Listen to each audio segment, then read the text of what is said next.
बोलू नका मी आज मी 10 वर्षानंतर तब्बल नागपूरच्या या प्रांगणामध्ये पाऊल ठेवलेलं आहे. मला खूप आवडायचं नागपूरचं अधिवेशन आणि आज मी मंत्री म्हणून परत नागपूरच्या अधिवेशनामध्ये आलेली आहे. मी खूप एक्साइटेड आहे आणि खूप उत्साह आहे माझ्या मनामध्ये आणि खूप काम करण्याची जी काही एनर्जी साठवून ठेवलेली आहे ती कामामध्ये वापरायची आहे. थँक्यू सो मच तुमच्या सर्वांच्या सहकार्याबद्दल.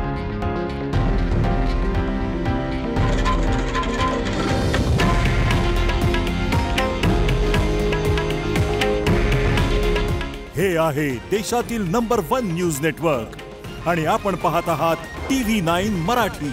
काळजी तुमची, हित महाराष्ट्राचं.